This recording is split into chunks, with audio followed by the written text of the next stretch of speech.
What's up, people? We have a question that gets asked a lot, so much to the point where this question was asked for me yesterday. It was a really interesting situation. This almost never happens, and it makes me feel kind of like I'm famous out there in the world or doing something. I've done so many like videos and shit. But I was at the cigar bar with Chance. We're smoking a cigar. We're talking about all this stuff, and some dude comes up to me and he says, "Are you Steve?" And I said, "I am Steve. What's your name?" And he's like, "Are you Steve Maeda?" And I'm like, "Yeah. What is your name?" And so we introduced ourselves and talked, and he was like, seemed like a cool enough guy, mainly because he's at a cigar bar. That's a good sign, people. And I said, "Man, sit down and talk." And it was really interesting because he was like, "No, man, I've seen your videos. I'm really into RSD right now and all this stuff." And I was like, "Oh, well, cool. Um, and we talked about a lot of the different things. And you know what I'll actually say is one of the best things about this conversation that I liked. Okay, and Chance picked up on it too because Chance was at the under 21 convention, and it was kind of a weird thing. And Chance was describing it. He was like, "Man, it's like there's guys there who want advice, and if they're going in circles, it's not their fault because they're there because they want advice, but they're getting instruction from like guys who are going in circles themselves who look a lot better, and it's just the weirdest thing." Like, but anyway, and it was funny because Chance was like, and they're quoting all this pseudoscience about the brain and how your beliefs change. And I was like, man, Chance RSD does the same thing. But anyway, to each his own. I was like, man, if you like it, like do it. That's totally cool. We have an Austin group if you want to be a part of it. And he was like, no, man, I'm happy with my RSD group. And I was like, well, good for you. Cool. But I was just shooting the shit with this guy. And one thing that this guy said that is pivotal to this question is we started talking about sex and we started talking about women. We started talking about, how awesome it is to have an awesome sex life and fuck a lot and all these things like that we really, really talk about. And the guy said, he said, man, I'm a more quality over quantity type person. And me and Chance were like, what does that mean? And we let him have it. We let him have that one, like, because like the guy's just talking or whatever. But he also didn't know a lot about sex. When we were talking about rough sex or those types of things, it did not. He was like, well, what are you guys talking about? Very similar to the call that we had on Wednesday night.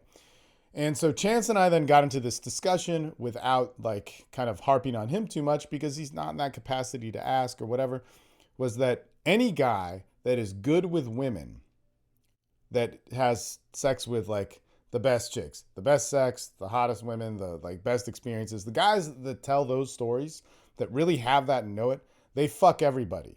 Okay. So there isn't a selection of who's good and who's bad. Now, check this out. Check this out.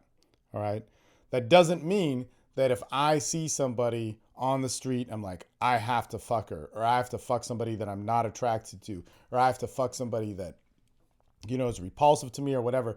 But what I got to do is I got to take down my selection barriers that are just so that get really refined, man. When you are thinking about what you want to do with sex, like you really can make up some like insane rules and like I start building up this checklist of things that I want and whatever, but it takes me out of the sexual mind. It takes me out of the sexual mode.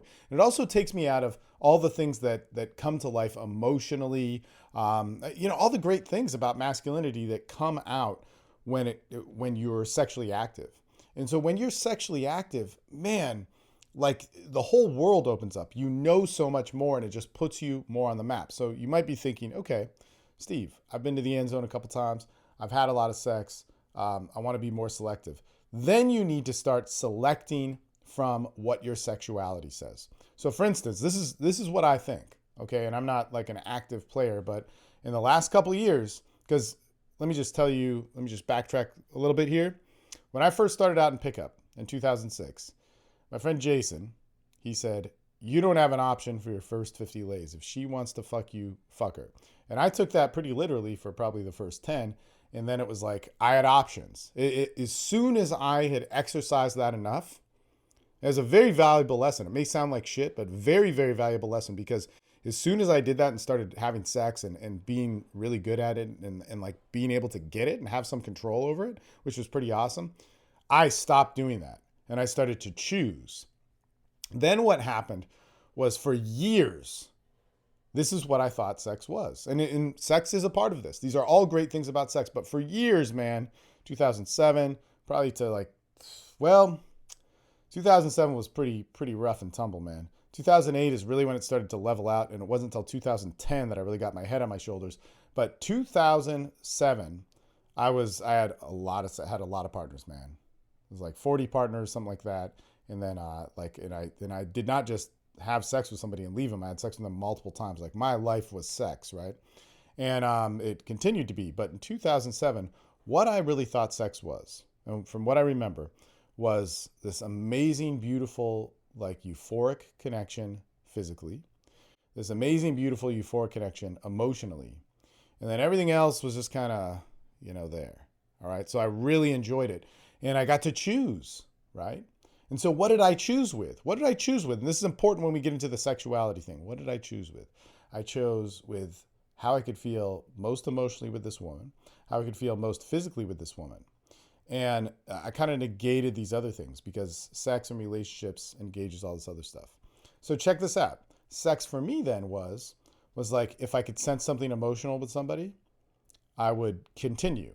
If they were hot and I was attracted to them and they didn't have that, I did it so many times that it was not that pleasurable that I stopped. Okay, so that was actually a good lesson that I learned from that. Physically, it was like, well, actually, I'll tell you this. Physically, it was more like, man, I could physically get to a spot through emotion. So if somebody was physically hot or attractive or they had attributes that I really enjoyed or whatever, those things, like I was like, man, this is like awesome tits, or her face is awesome. I want to see how it is when it orgasms, or those types of things. You should be thinking those things. You should not be afraid to think those things. And because it's one of the first things I still think to this day. Okay. There's nothing wrong with that. But it can go wrong if I look at that and I go, fuck, that's awesome. Okay, could I get there emotionally? Because you physical without the like connection part, I don't know, that's just not how I go. I don't think it can happen. When I talk to any other PUA, if they say that they can do that, they're full of shit. If I talk to my porn star friends who professionally fuck for a living, I believe they can get there. Okay, so if I talk to Eric Everhard and he's like, no, I can physically get there with a woman, okay, I buy that. But you're talking about a guy who's like, I mean, the guy's like paid to pound like hard and fuck like and physically like break somebody for hours and those types of things. But in any case, like I would look at those things, right? And that's what I based, my sexuality, what I liked on. So what happened then was from like 2007 to like pretty much, well, 2008, it kind of leveled out because I got a girlfriend and like it was really like fulfilling in so many ways. And then we had this like pretty amazing relationship, but at the same time, like I actually tried to just be with her for a while and just be friends with girls and, like flirt with girls and all these different variations. Then we had like open relationships. And then like I just went fucking crazy. And by 2009 and 10, dude, I was fucking nuts. So it was awesome, like nuts in a good way. This is where I started getting into group sex, like having sex with like massively with multiple partners. I had that a little bit in 2007, 2008, but it wasn't really communicated or whatever. But man, it was just like I was fucking everybody, and there was a lot of it. So during those times, it was like, wow, sex could go to all these different places. And I'll always say that my sexuality, my lowest lows, so far more than any like drug shit, came from sex in 2010. And it was just like, it was disgusting. And it was the second time in my life, where it was like, man, I'm trapped. Sex is not pleasurable. Like sex now is about control. And I don't mean control in this like misogynistic way. It's like in order to feel it, I have to have these things set up and in order to like orgasm or whatever. And it just got so crazy. So sex for me then like was again like what I was selecting with, like, could I get to these like emotional or certain planes of sex with this girl? Could I get this certain level of like relationship status? Could I get her to stay? Could I get her to take care of me? Could I get her to stay, or for me to stay at her place? Because I was living all over the place as well. Like sex had a little bit more meaning than it did before, other than just the looks and emotion. The emotions were like a different level of it, and there was a different level of lifestyle that went with it, and it served kind of like emotional needs that I hadn't like taken care of in myself. And at that time, I started to do that, and I actually started to do that in 2008. But you had to sometimes when you got shit in you, you got to throw it up. And when you throw it up, it gets pretty crazy. And that resulted in some pretty good sex stories. But there was a lot of pain involved too. And so after that, man, that's really, really where I started to change most sexually in that 2010 era and do so much work on myself. And that's really like where I really started to be like, man, there's a big problem with pickup and all this sort of stuff. And it was funny because I saw somebody post on like John Cooper's board. This is like the weirdest, most delusional shit. And I was going to post something, but it's probably best not to because it's so delusional. But it was like, look, John, finally the mainstream is saying what you're saying. He quotes like some instructor about like pickup is bad and it should be a reflection of your whole life or something. And he was like, John, you have changed the community. And I was just like, man, that is so like weird and off and wrong in so many different ways, and buying into the delusion of grandeur of somebody else. It's just like so crazy. But anyway, so that being said, in like 2010, that was a big deal for me. It's like that big transition of what is right and wrong. And so I knew that sex was good. I knew that there were good parts of it. And I knew that there was a good part of my emotional need for it, even though there was a dysfunction attached to it. And I knew there was a good part of my physical needs. I knew there was a good part of even the lifestyle, man, like doing a lot of crazy shit, man. Like girls that are prostituting and stuff like that. Girls that are like wanting to have like group sex in all these different ways, and like kind of like managing the emotions and the stability of all that. There was a lot that could be good from it, but there was something that wasn't working and making me feel good about it.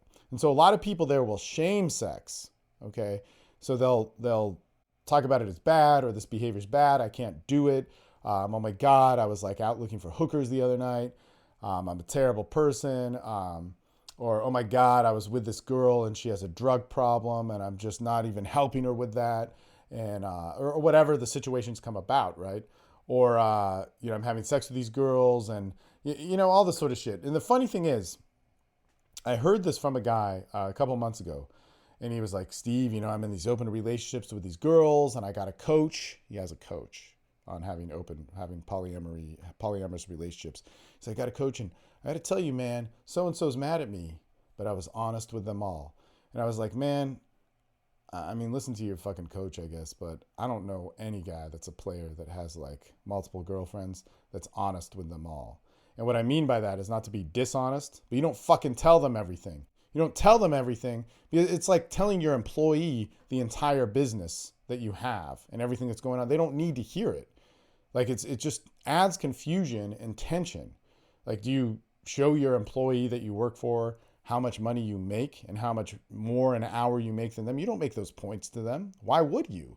It will actually like hurt them and not have it be like a working thing. And I was telling him, I'm like, if you're going to do that, you need to live with all the girls. And I'm like, look, man, I don't know. I mean, listen to whoever you're listening to, but I've lived a lot of this shit.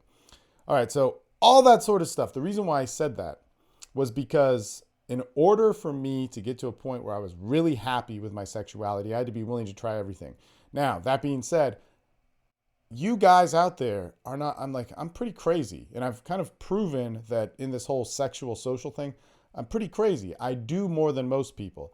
I did more than most instructors, and I don't really know instructors who did this sort of thing.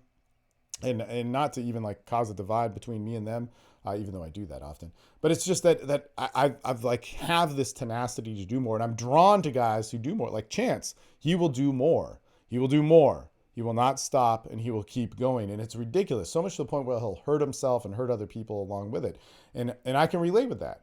And you don't need to do that, but you do need to be able to throw yourself in the fire because you do not know until you experience it.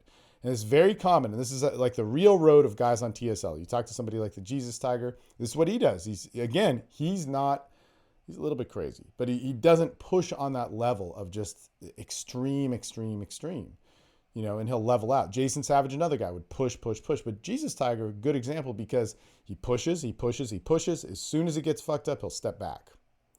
And he'll go, okay, I get it. Like he was posting about that 22-year-old girl. When he first started dating her, she was 20 or 21, I forget, but she was a super hot chick.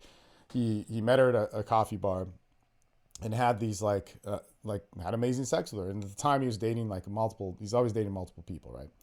And he basically had some issues with her with trust. Like, so he was like, man, she could stay at my place or whatever, and she can have access, and she just started throwing parties and all this weird stuff. And the things were not adding up. Things were not adding up.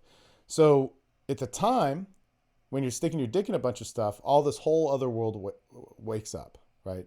Hot chick who's 20, man who probably has a lot of friends. It gets kind of crazy.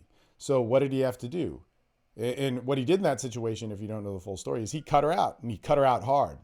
Get the fuck out. Learn your fucking lesson. He had to cut her out hard. And this is a good lesson, man, because you learn this shit. This chick is really, really fucking hot. In fact, I'd actually say that she ages a little bit quicker now that she's 22. She's, but party girls, whatever. But man, when she was like 20, 21, it was like fucking crazy. She's still fucking hot as fuck. But the thing is that he had to lay it down hard. And I was like, you lay it down hard to her, she'll come back. That's just what happens. But you have to really realize now what you want. If you put this girl on paper, like to some people, it would be a super highlight. To some people, it might be a turnoff. But 22, hot, does everything sexual, lets you like hook up with her friends, lets you hook up with other girls, will travel with you, can always bring around hot chicks, whatever. She's like the ideal fucking party chick for him. Everything is there, okay? And so in order for him to have all those things, because now he had some of those things, but probably never on the level, because she could bring it, man. She could bring a big party, man. She could bring a lot of stuff. In order to do that, he had to realize what he wanted. In order to do that, he had to get there. In order to get that chick, he probably had to fuck a bunch of other chicks. And so you always have to be able to go. You always have to be able to get it. And so when we're too selective, we limit ourselves from that. And so in a kind of a backwards way, I was trying to tell this RSD dude, it was like, man, I don't really know anybody that's good with women who does that. Every guy that's good with women may go, I wouldn't fuck her, or like, I'm not going to pursue that, but I'd totally fuck her. Or, yeah, man, I could fuck her in the right situations. And like, there'll be times when I'm looking at women and my friends will be like, man, she is hot as fuck. And they have different tastes than me. I'm like, man, she's not hot, but I have like fucked way worse than that. Or it might even be like, I would totally fuck that chick, but I don't know, she's not like the hotness for me. And so those are the things. And then when we pursue sex, like, and this will help you so much. This isn't some philosophical Zen bullshit. All right. This isn't some the shift of perspective and the femininity is so beautiful, which is all cool. And you could totally believe that. I'm all for that. But you get to know women and sex and your dick and all the good things of masculinity and badassery and dominating a chick and fucking having her worship your cock and all that sort of stuff from the ability of knowing how powerful your fucking dick is. If you know how powerful your dick is, that means that it's a magic tool. My dick is fucking powerful. It will take some girl that I think is average and make her fucking beautiful when my dick's in it. Why? Because her face will be orgasming. Man, fucking our friend in Dallas who was raining fire on the Wednesday night call, you need to say this shit. Because this is a line that would be, you would say this and it would work. So you'd be wherever you're at and you could be like, man, you're a hot chick. But if my dick touched you, you would orgasm so hard, you would be like, you'd make all your friends jealous. It would be fucking crazy. But that's the truth, man. If I see an average chick, and this is what I was saying, like when I meet a girl at a restaurant, she's all right or whatever, see some 18-year-old that doesn't know anything or 25-year-old that's hot and thinks she has it. I know when my dick is in her and I have my way with my dick, she will transform and she will become a woman and she will become my woman. And nobody can be the same with anybody else's dick. So she is my woman. She is not your woman. She's not your woman when your dick's in her or whatever. It's when my dick is in her. And what happens then is she changes for me. I make her a woman. She makes me a man. And her pussy, here's the other thing too. Here's the flip side to it. Her pussy, and most women don't know this. They don't fucking get this because they don't fucking respect their goddamn pussies enough or their sexuality enough. And guys too, is they don't realize that their pussy makes me a man, and their pussy can make me their man. And so you got to realize that. Every woman out there, you may think she's like a 6 or a 7. You're like, oh man, she's not on my level. No, fuck. Start putting your dick in some women and you'll start realizing what your level is. Because if you're just sitting there and you're like kind of active, semi-active, or inactive, and you think you want to get girls that, oh, well, I want my lifestyle to be this and she's got to reflect this and all this sort of stuff. Man, you don't know yet. You just don't know yet. You may have a good idea and you may have a great direction, and you may know the path, but you're not on the path. And man, I'll tell you this: the guys that I know are the best. My friend Sean, he was one of my old clients. My friend Scott, there's another guy, Harris. All the players that I know that are good, and all the players that I know that are mentally tweaked or fucked up. The ones that are fucked up, they're all dudes that pick and choose. They're all dudes that try and figure out their life. And all the guys that are super good, and they may be structured in every other area, like a lot of my heavy entrepreneur friends. My friend Scott Nelson, man. Like a guy can structure a business that has 170 employees and like whatever, 16 franchises. So he can structure this massive business. All right. And he'll be the first to tell you, I'm like, man, dude, because I've never seen hotter chicks than with that guy. And I've been in the room when that guy's fucking, and I've seen whatever sex tapes or shit that guy like fucking lands that shit too. So he doesn't just have like hot chicks that lay like fish in bed. He like changes those, man. Like it's fucking crazy, man. It's pretty nuts. He's done some shit that I probably shouldn't talk about on the calls with that I've seen and been like, whoa, you can do that shit. But he will say, he's like, no, man. I mean, yeah, she's a Hawaiian Tropics model or whatever, but the key is I fuck everything. Like I've fucked a lot that isn't hot. But he's one of the few guys that I know that has fucked exactly what he wants, and he's gotten to where he wants and what that is. And man, that's worked out for myself as well. So choice doesn't come from lack of experience. Experience or choice is absolutely dependent upon the experiences that you've had. That's very, very, very important when it comes to the sex and relationship game. If you have not had experience with relationships, the opposite sex or whatever, you really don't have choice. You have wants that are based on insecurities and you know, kind of like this distance that you have with this call of nature. And when you have had experience, man, your choice has many, many different points of references to pull on to see what's right. And I'll tell you this, man, like I said, I'm a little bit more crazy and extreme. I make a lot of bad choices in reading the wrong, or the points of reference in the wrong way. So hopefully that's helpful, but cut back on what you like. There's nothing wrong with what you like. Start getting active on it. And if you're like, oh man, I don't want to date a 6, start dating a 6. See what that's. Don't invest in it too much, man. How are you going to learn to say no if you don't date enough girls like that you've let your guard down and all this whatever? When you get a 10, you won't know how to act in a relationship. You won't know how to put her in her place. You won't know how to take a step back and let her put you in her place. You won't know how to navigate the relationships when you're in pain and you'll put her too much on a pedestal and it'll like fuck up. Because bottom line is people are people. No matter how hot a girl is, no matter how cool her lifestyle is, no matter how successful she is, no matter how much ambition she is, the third or fourth time of having sex, the third or fourth time of having a fight, you know, after the first vacation or whatever, she's just a woman that you're with and that you live with. And you have to be able to get along with being yourself, and all that status, superficial shit doesn't matter anymore. All right? Hopefully that was helpful, and I can open it up for questions.